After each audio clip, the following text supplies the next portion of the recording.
গেল এপ্রিলেই ভয়াবহ দাবানলে পড়েছিল জেরুজালেম পশ্চিমাঞ্চল। ঠিক এক সপ্তাহ পরে দেশটি স্মরণকালের ভয়াবহ দাবানলে দেখা পায়। প্রায় 4 দিন ধরে চলে সেই দাবানল।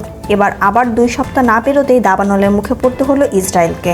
1 মাসের ব্যবধানে তিনবার দাবানলে দিশেহারা নেতানিয়াহুর সরকার। ট্রাম্পের সঙ্গে সম্পর্কটা ভালো যাচ্ছে না নেতানিয়াহুর, হামাসের সঙ্গেও খুব একটা জোর করতে পারছে না। এরকম সময় নেতানিয়াহুর উপর 3বার দাবানলের ধাক্কা যেন মরার উপর খাড়ার ঘা। গত 20 এপ্রিল ইসরায়েলে জেরুজালেমের পশ্চিমাঞ্চলে একটি বড় ধরনের দাবানল শুরু হয়। এই আগুনের ফলে স্টাউল, মেসিলাত সিয়ন এবং বেইত মিয়ার গ্রামগুলো থেকে বাসিন্দাদের সরিয়ে নেওয়া হয় এবং হাইওয়ে 1, 38 ও 44 সাময়িকভাবে বন্ধ করে দেওয়া হয়। প্রায় 110টি দমকল ইউনিট, 11টি ফায়ার ফাইটিং বিমান এবং একটি হেলিকপ্টার আগুন নিয়ন্ত্রণে কাজ করে। পরের দিন 24 এপ্রিল আগুন নিয়ন্ত্রণে আনা হয়। প্রায় 10,000 ডুনাম বনভূমি পুড়ে যায়। এরপর গত 30 এপ্রিল আবারও শুরু হয় দাবানল। 30 মে পর্যন্ত চলা এই দাবানলটি ছিল তীব্র আকারের। সে সময় ইসরায়েল অধিকৃত পশ্চিম তীরের বিভিন্ন অঞ্চলে 25,000 ডুনাম এরও বেশি এলাকা পুড়ে যায়। 45 জনেরও বেশি আহত হন এবং 10,000-এরও বেশি মানুষকে সরিয়ে নেওয়া হয়। এই দাবানলগুলির পেছনে উচ্চ তাপমাত্রা, সূক্ষ্ম আবহাওয়া এবং প্রবল বাতাসের ভূমিকা ছিল বলে মনে করছেন বিশেষজ্ঞরা। এর 2 সপ্তাহের ব্যবধানে আবারও দাবানল দেখতে হলো ইসরায়েলের আশদোদ এলাকায়। Israel.com নামে এক স্থানীয় গণমাধ্যম জানিয়েছে, 11 মে ইসরায়েলের আশদোদ এলাকায় মশাফ কভার আভিভে ভয়াবহ একটি দাবানল শুরু হয়। প্রচণ্ড হাওয়ার কারণে আগুন দ্রুত ছড়িয়ে পড়ে, ফলে আশেপাশের বসতবাড়ি ও কৃষিজমি হুমকির মুখে পড়ে।